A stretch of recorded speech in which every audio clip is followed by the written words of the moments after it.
Bonjour à tous, très heureux de vous retrouver aujourd'hui pour aborder ensemble notre 8e engagement et un sujet majeur et central, notre mobilité et la façon dont nous nous déplaçons au quotidien. Dans la commune la plus étendue de France, la mobilité est un enjeu majeur. C'est un enjeu à la fois pour le lien entre nos territoires et leur développement, pour le lien social, mais aussi pour le développement économique et bien entendu l'emploi. Nous devrons préparer la ville aux enjeux du futur et même si cela bouscule encore nos habitudes, la place de la voiture en ville va impérativement devoir diminuer dans les 20 prochaines années. Il faut avoir le courage de le dire. Le rôle des décideurs publics est d'accompagner cette mutation vers des modes de déplacement plus écologiques, plus propres, et nous devrons dès 2020 inventer pour notre ville un plan de déplacement cohérent. Mais cette question ne peut se dissocier ici à Arles de la réalisation du contournement autoroutier qui est devenu indispensable pour notre ville. Mais si sa construction n'est pas de la compétence directe du maire, mais celle de l'État, pour autant, doit-on attendre sa réalisation sans rien faire? Je ne le crois pas. C'est ce que nous vivons aujourd'hui et nous subissons les conséquences de cette inertie au quotidien, tant en termes de sécurité que de santé publique. Élu maire d'Arles, je remettrai à plat le plan de circulation dans sa totalité, mais aussi le plan de stationnement dans le centre-ville. Il faudra requalifier nos boulevards compte tenu de nos capacités bien sûr financières et nos priorités, le boulevard des Lys ou encore le boulevard Stalingrad qui doit impérativement être sécurisé. Par ailleurs, si nous voulons diminuer le nombre de voitures en ville, nous devrons proposer aux entrées de la ville des parkings sécurisés, desservis par des navettes régulières pour les Arlésiens, les visiteurs ou ceux qui viennent travailler à Arles.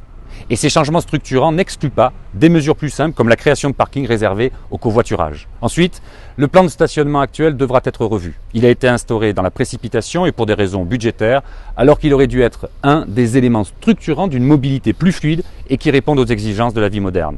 Si l'anarchie qui l'a précédée n'était plus tenable, ces tarifs actuels sont devenus prohibitifs pour les Arlésiens et les éloignent du centre de leur ville, mettant en péril le petit commerce. Les tarifs et leurs conditions devront être repensés pour les Arlésiens, mais aussi pour les professionnels de santé ou les artisans qui doivent intervenir en centre-ville. Et la question de la gratuité de la pause méridienne ou du samedi sera bien entendu posée. Enfin, en lien avec notre communauté d'agglomération désormais compétente, je veux réorganiser l'offre de transport en commun, en particulier dans les villages et les hameaux, qui se sentent isolés de la ville-centre ou même choisissent de se tourner parfois vers les villes voisines. Ils sont arlésiens au même titre qu'un habitant du centre-ville et reconnecter physiquement les villages au centre est un préalable indispensable.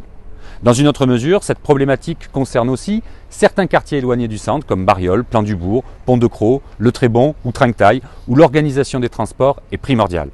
Elle est essentielle pour créer du lien entre nous, mais aussi pour l'accès à l'emploi ou pour attirer de nouvelles entreprises. Vous l'aurez compris, ces trois éléments, à savoir la circulation automobile, le stationnement et l'offre de transport en commun, sont indissociables et doivent s'articuler correctement. De leur cohérence dépend notre quotidien. Mais dans le même temps, nous devrons ensemble faire d'Arles une ville moderne et qui met les enjeux environnementaux au cœur de son devenir. Nous devrons donc permettre le développement des transports en commun dits propres, mais aussi les modes de circulation doux comme le vélo. Nous vous proposerons d'ailleurs prochainement un plan vélo complet pour notre ville et qui prévoira l'utilisation par exemple des voies ferrées désaffectées, des berges des canaux, le Viguera et le canal d'Arles-la-Boucle en particulier, pour relier le nord et le sud de notre ville et à l'intérieur de ce périmètre défini des voies sécurisées en ville. Ce plan étudiera aussi la possibilité de construire un pont pour les déplacements doux qui relierait la gare au quartier de Trinquetail. Nous devons établir enfin un sens circulaire et sortir de ce système pendulaire qui asphyxie le centre-ville.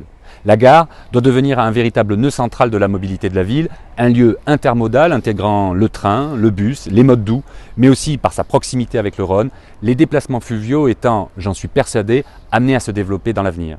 C'est un plan ambitieux mais nécessaire pour faire respirer notre ville. Je veux repenser la mobilité des Arlésiens, où qu'ils habitent, et imaginer des déplacements du futur pour enfin faire entrer Arles dans la modernité. À très bientôt.